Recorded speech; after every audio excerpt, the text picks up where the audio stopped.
What's up? Okay, so this morning I walked over to my client's gym to actually do a workout there, and man, that was an intense workout. There's a lot of hills in San Francisco, and we ran up hills. Man, I was so hard. I started tasting like iron, like in my mouth and stuff like that, or like a metallic taste, and I could barely breathe.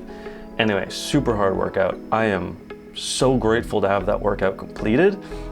It's probably the hardest workout I did in a long time. Eric, the owner of the gym, thank you so much for having me go through a really hard workout. That was awesome.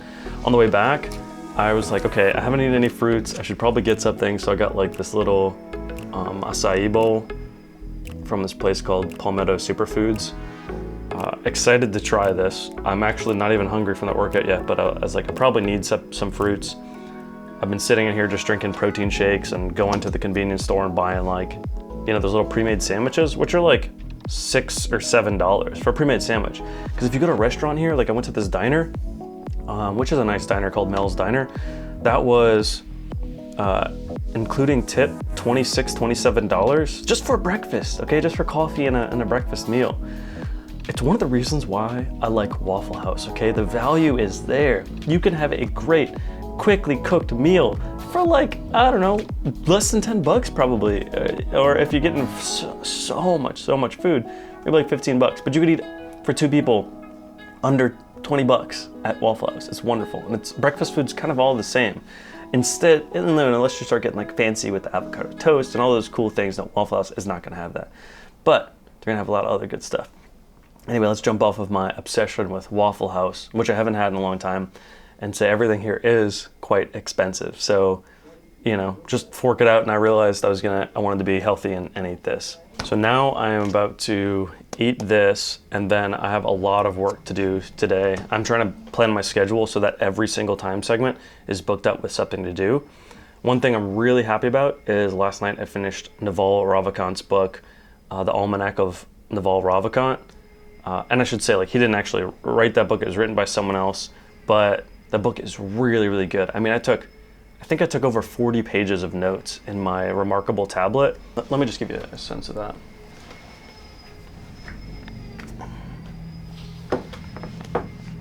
So here's the book, The Almanac of Naval Ravikant. And just like everything is so dense in here. So here's just one thing that I'll point out in his book right here. So every once in a while it has a small graph, but it's tension is who you think you should be, right? So you get all this tension right here. And then relaxation is who you are. So relaxation, ups and downs, you go through all kinds of different things. But tension is when you're trying to be something or someone you really aren't, and just all this tension occurs. That's when society is telling you to be a certain type of way, or your family, friends, whoever it is, they're telling you the way that you should be or the way that they want things, and that's not who you are. You need to relax into who you are. And it talks a lot about that. It talks about tons of stuff. I mean, this is dense in information. I love this book. My buddy let me borrow that book, which is great. I'm gonna send it back to him, and like it looks like this. So hopefully the mail will like, you know, straighten it back out. I'll apologize to him. I'll also offer to buy him a new one if he, you know, doesn't want that one because it's like, I don't know, all bent and stuff. And then, let's see.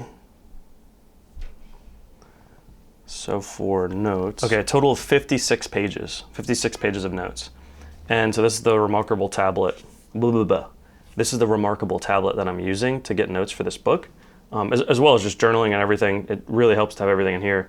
But as you can see, let me make sure there's nothing private on here. This is like a standard page of notes.